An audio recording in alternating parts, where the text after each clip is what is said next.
तो भाई RSL quality chapter quality question chapter 4 exercise 4A का आरएसएल में पढ़ रहे थे क्वेश्चन नंबर। ठीक है, क्वेश्चन पढ़ रहे थे। टाइप 1 के सारे क्वेश्चन सॉल्व करवा दिए थे आपको। आज पढ़ेंगे टाइप 2 के क्वेश्चन। टाइप 2 के क्वेश्चन में क्या हुआ, टाइप 1 वाले क्वेश्चन में क्या था, 3 टर्म्स था। आपको simple middle term splitting apply, middle term split method तो सब में अप्लाई करना है। इसमें 3 टर्म सिंपल आपको दिखा था, क्वाड्रेटिक फॉर्म में था। ठीक है, टाइप 2 में क्या रहेगा, इसमें रहेंगे टोटल 2 ही टर्म्स रहेंगे। कौन सा क्वेश्चन देखिए, इसमें 2 ही क्वेश्चन है, 6 और 7, 2 टर्म्स रहेंगे। देख 6 नंबर देखिए, पहले क्वेश्चन नंबर 6 देखिएगा। क्वेश्चन नंबर 6 दिख रहा है 4x² प्लस 5x। ये है टाइप 2 के क्वेश्चन। टाइप 2 के क्वेश्चन में क्या रहेंगे, टाइप 2 क्वेश्चन। ठीक है, टाइप 2 क्वेश्चन, टाइप 2 के क्वेश्चन में क्या रहेंगे कि 2 ही टर्म्स आपको मिलेगा, और जो 2 टर्म्स रहेगा, एक x² वाला रहेगा और x वाला रहेगा, c नहीं रहेगा इसमें। c क्या हो गया, यहाँ पर 0 हो चुका है। c क्या हो चुका है, 0 हो चुका है। जैसे मान लीजिए इसको स्टैंडर्ड फॉर्म में अगर लिखें, इसी को स्टैंडर्ड फॉर्म के फॉर्म में अगर लिखते हैं, इसे स्टैंडर्ड फॉर्म क्या होता है, x² plus bx plus c equal to 0। सही है, तो देखिए 4x² तो भाई है ही मेरे पास, ये वाला टर्म्स भी है ही है। ये जो c जो यहाँ पर है ना, वो 0 हो चुका है। क्या हो चुका है, 0। देखिए अब मैच कीजिए क्वेश्चन बना। भाई ये लोग क्या किया है, ये पूरा 3 टर्म ना लिखे, 0 ना लिखे, डायरेक्ट यहीं तक लिखा, क्योंकि भाई 0 को वैल्यू नहीं, इसलिए 2 ही टर्म्स लोग लिखा। ठीक है, क्योंकि ऑलरेडी ये क्वाड्रेटिक के फॉर्म में है, इसलिए 0 हटा दिया, यानी कि c आ चुका, 0 हो चुका है। ठीक है, अब देखिए तो सॉल्व कैसे करेंगे। सॉल्व करने के सिंपल, अच्छा ये जिसमें 2 टर्म्स रहेंगे उसमें भी 2 टाइप के क्वेश्चन है, जिसमें 2 टर्म रहेंगे उसमें देखना है। अगर इसमें प्लस रहा तो क्या लीजिएगा, कॉमन कीजिएगा। क्या कीजिएगा, कॉमन। और अगर माइनस रहा तो फिर a² माइनस b² बन जाएगा। ठीक है, जैसी 2 टर्म्स के बीच में अगर प्लस रहा तो सबसे पहले कॉमन लेना है। कॉमन देखिए क्या दे रहा है, तो यहाँ पर कॉमन दिख रहा है, सिर्फ x ही दिख रहा है भाई, और तो कुछ दिख ही नहीं रहा है। तो हो जाएगा 4x प्लस 5 इक्वल टू 0। सही है, हम क्या करते थे वहां पीछे वाले क्वेश्चन में, क्या प्रीवियस वाले वीडियो में क्वेश्चन जो सॉल्व करते उसमें क्या करते थे, ऐसे बन रहा था। लास्ट में जो आंसर आ रहा था x प्लस 2 और x माइनस मान लीजिए 5 आ रहा है, इस टाइप का दो टर्म्स के यूनिट बन रहे थे, मतलब 2 टर्म्स मिला के एक यूनिट बन रहा था ना। दोनों में दोनों टर्म्स थे। इसमें क्या रहेगा कि एक में 2 टर्म्स रहेगा, एक में सिंगल रहेंगे। ठीक है, तो हम क्या कर रहे थे, बारी बारी से 0 कर रहे थे ना, पहले इसको 0 फिर इसको 0। यहाँ भी सेम ही करना है, बस 0 कर देना है। कॉमन के पास सीधा 0 आंसर आपका आ जाएगा। तो देखिए पहले ये वाला 0, तो x इक्वल टू 0, यानी कि x को पहला आ गया, x इक्वल टू 0 आंसर। दूसरा देखिए 4x plus 5 equal to 0, 4x equal to minus 5, तो therefore x equal to minus 5/4 answer. यहाँ क्या हुआ भाई कि x का वैल्यू एक 0 आया है और x का वैल्यू माइनस 5/4 आया है, तो 0 तो लेंगे नहीं, इसलिए ये वाला आंसर होगा।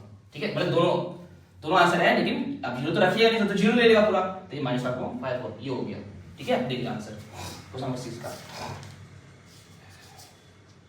x equal to 0, x equal to -4 answer. सही है, बात एकदम सबसे इजी क्वेश्चन है, कुछ नहीं करना है। सबसे पहले क्वेश्चन मिलेगा 2 टर्म्स वाला, तो सबसे पहले देखना साइन यहाँ बीच में। अगर प्लस रहा तो फिर a, तो प्लस रहा तो पहले कॉमन ले लेना, कॉमन करना है, सिंपल कॉमन करना है, और कुछ मत कीजिएगा, सिंपल कॉमन, जो कॉमन हो रहा है कर दीजिएगा। कॉमन एक बार आंसर आ गया आपका, एक बार इसको 0 फिर एक बार इसको 0, बस आंसर। अब देखिए माइनस वाला में क्या होता है, चलिए देखते हैं। क्वेश्चन नंबर 7 जो है उसमें माइनस यहाँ पर। ठीक है, 2 ही क्वेश्चन दिया आपको। चलिए ये था आपका क्वेश्चन नंबर 7। देखिए क्वेश्चन नंबर 7 बोल रहा है, क्वेश्चन नंबर 7 है आपके पास 3x² माइनस 243 है भाई, इक्वल टू 0। तो देखिए भाई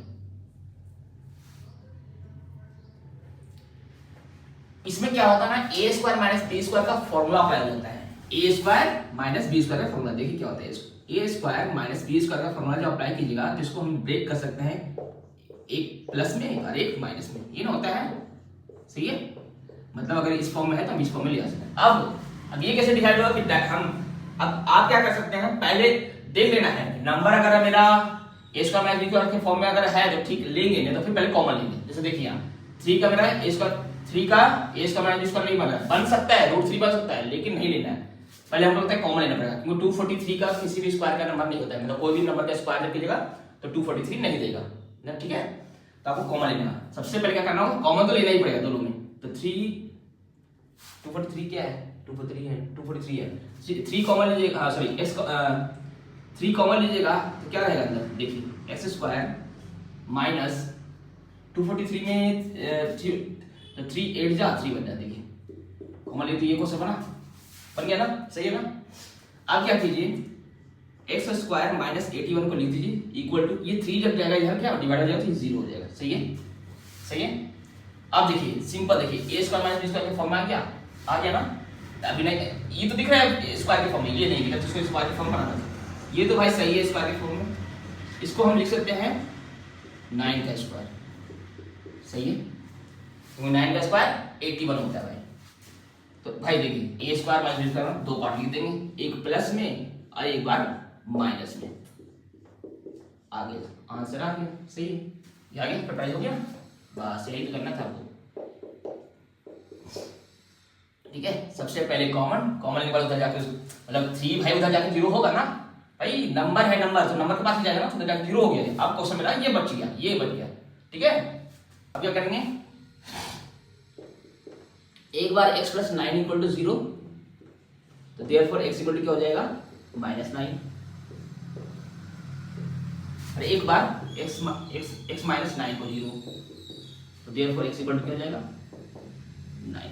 इस वाले क्वेश्चन में याद रखिएगा, जो a square minus b square जहां भी आएगा, एक आंसर प्लस में रहेगा और एक आंसर माइनस में रहेगा, नंबर दोनों तरफ सेम है, टर्म्स दोनों तरफ सेम रहेंगे, ठीक है। एक प्लस में रहेगा, एक माइनस में रहेगा, आंसर हो गया भाई। देखिए स्क्रीनशॉट ले सकते हैं आप, देख लीजिए।